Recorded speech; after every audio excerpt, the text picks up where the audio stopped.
Okay, so we should be streaming somewhere here. Yeah, looks like we're good. Looks like maybe. Okay, we're 2 seconds in. We're streaming.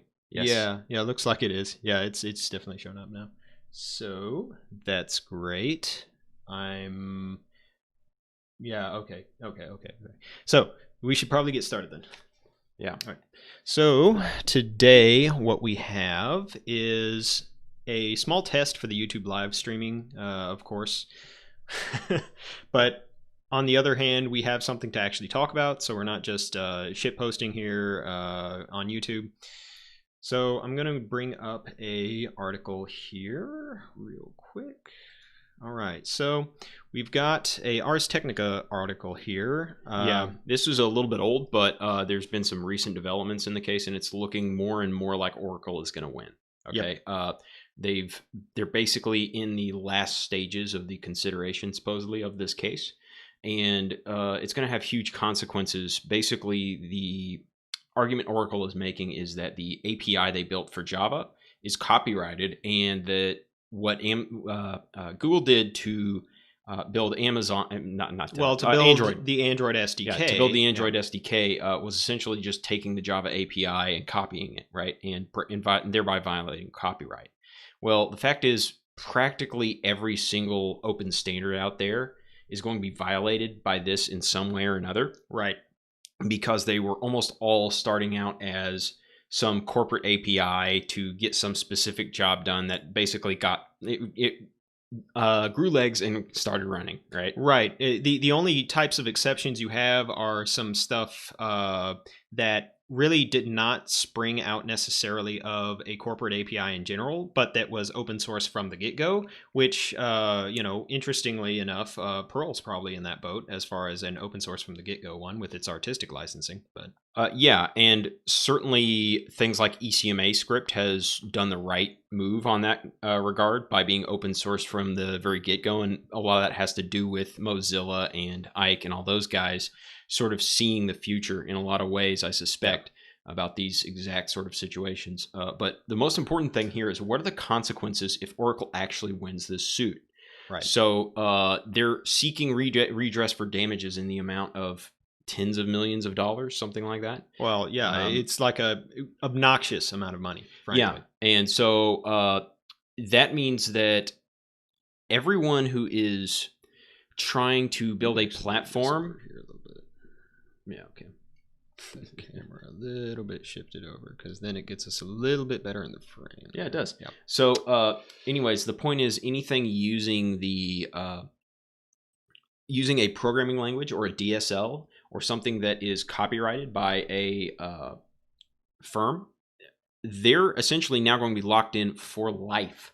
Yeah. I mean, there was, I remember in the late 90s, there was always the howls, like say on Slashdot or something, vendor lock-in regarding Microsoft and its technologies and that sort of thing. And you think about how copyright works, where it's basically Disney says copyright never expires, okay? Yeah. That's how it works. So for that, it's like, you want to talk about vendor lock-in, that's more like vendor lockdown, Supermax. Yeah, exactly. So I don't think that that's going to be a really popular option for most people going a long term. So we definitely need to sort of explore what are the consequences actually going to be. This is actually sort of an accelerationist point of view, in that Oracle would likely strip mine basically all of their work up to that date if they decide to charge something like a percentage of products based on these APIs, or if they try to charge an abnormally high fee to license their copyright. Right. If, on the other hand, they decide that the licensing fee is going to be not really that bad,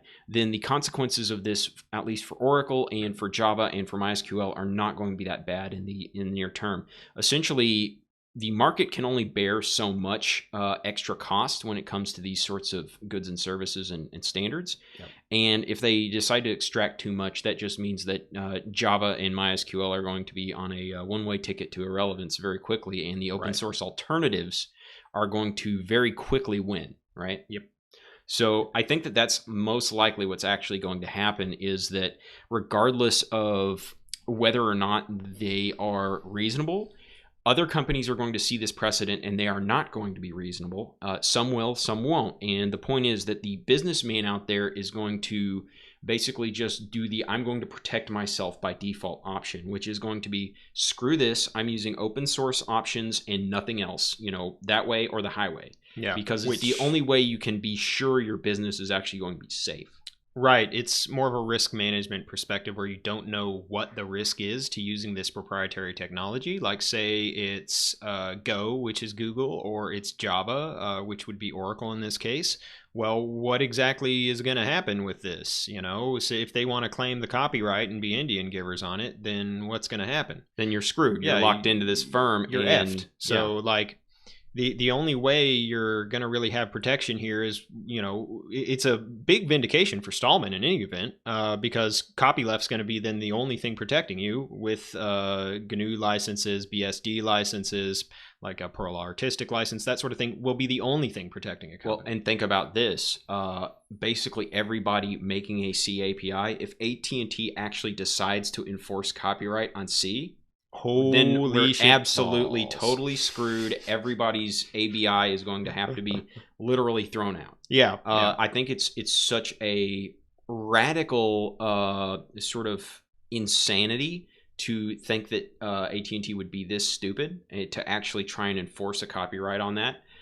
Because it basically just be dynamiting the entire software industry for probably 2 or 3 years until people actually decide I'm going to make a different API. Well, and for realistically no good reason. I mean, because ultimately what's that going to mean is somebody's going to have to make some sort of new abstraction layer on top of x86 assembler or the thing is, it already exists. It's WASM. Okay, yeah. That's what everything would basically be. Okay, we're going to WASM for everything, and we're telling C to be flushed down the toilet, and everything's going to be JavaScript from now on.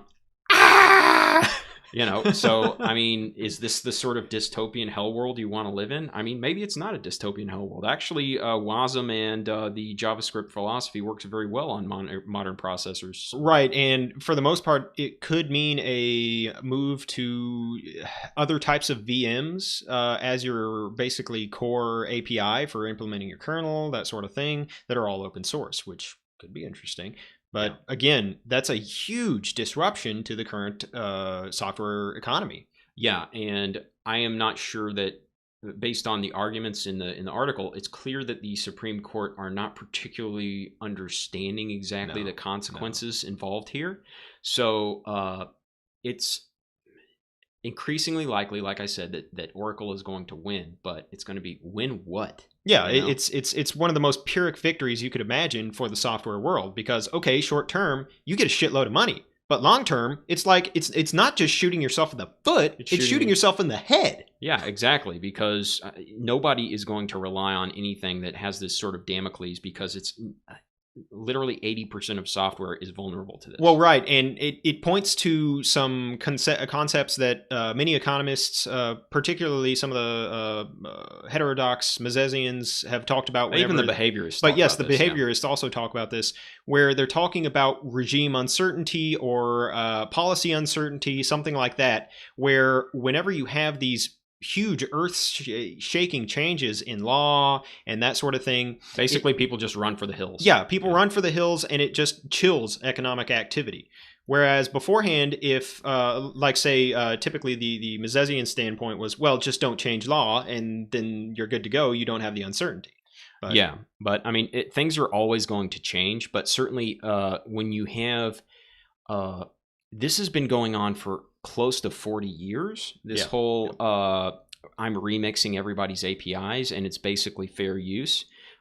This big of a change is just such a massive change in precedent that it's almost unbelievable that the court is even seriously considering it at all. Oh yeah, it's like we said, the disruption to the industry will be truly stupendous because of this. Yeah, it's a sea change. It's most certainly a great example of when people say that politics is downstream from technology. This is what they mean. Yeah, the understanding of it is clearly not with the way people currently use it, with the current idiom. They're always playing catch up, trying to learn what's going on. And the interesting other possibility here is that SCOTUS decides to do this, Oracle wins this stuff, but by and large, most people just ignore it. Yeah, yeah. And I suspect for a large part that's going to be what the case is.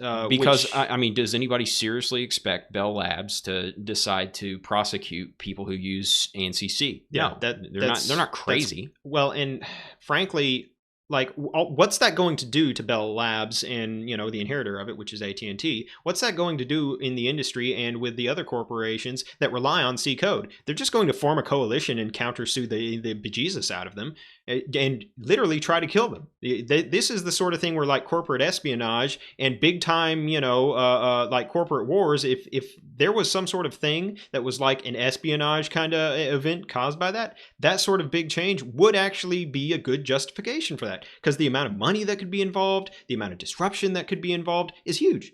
Oh yeah, people will very quickly pick sides, and people will start to figure out some way to either get a Chinese wall here for these APIs where they're actually correct, or it'll be basically a gigantic defensive pact that exists as long as we can to migrate to different APIs that aren't vulnerable to this sort of problem. Right, because I could see basically Oracle winning this sort of thing happening, and immediately what Google, Microsoft, all these other big boys do is they immediately form a coalition with one another, find every single thing that Oracle uses of theirs that they can do, and just immediately countersue. And what's that going to do in the end is, you know, Oracle's going to be like, well, shit. And be careful what you wish for. Yeah, they're going to be like, well, I guess I should have been careful what I wished for instead of becoming SCO. And they'll eventually have to join the pact themselves. And what will wind up happening is similar with patents. It will become a big old circle jerk where everybody's sharing their own licensing and saying, oh, yeah, you can all use this and that sort of thing so that we won't countersue each other because we all have the goods on everyone. Yeah, it's basically a gigantic circle of detente, but that also serves the purpose of basically locking out all new competitors in the market. Right. And I suspect that is ultimately the outcome that, say, a Microsoft, a Google, and Oracle, that's ultimately what they're pushing for. But you can see that Google right now, even though they literally stand to gain in the same way that Oracle does, I think in some ways they understand that this whole process of making that coalition, doing the countersue, making that little circle of, you know, what all it does is it's going to ossify your firm. Yeah, okay. I mean, the way that software development works and people get around these barriers to entry in software is, okay, well, I'm going to take my ball and I'm going to go home and I'm going to build open source alternatives because, I mean, I'm not going to allow myself to be blocked by these gigantic gorillas for no good reason. Yeah, and despite Google abandoning the whole "don't be evil," you know, blah blah blah thing, they still, at least in their current management, have some sort of conception about how open source has benefited them hugely, and there's, you know, still that will within the company to not completely betray that. So we'll have to see. We'll have to see what goes on. But regardless, even if they do sort of make this gigantic barrier to entry sort of big boys club like is with patents in the industry right now, unlike other industries, it won't actually be as effective because, again, that just means you're going to build an open source API and you're going to stay the hell away from all these proprietary languages. Right. And basically those will just fade into irrelevance over the next 10, 20 years. Yeah, pretty much. So, which, I mean, if you're a guy like ESR or RMS, I mean, you know, you're basically saying I told you so in many ways. But at the same time, like, probably if you're ESR, you're like, hey, I could be an accelerationist now too. Yeah. Well, I hope you enjoyed the talk here, and let's close off our first live stream of the year and ever and say have a nice day.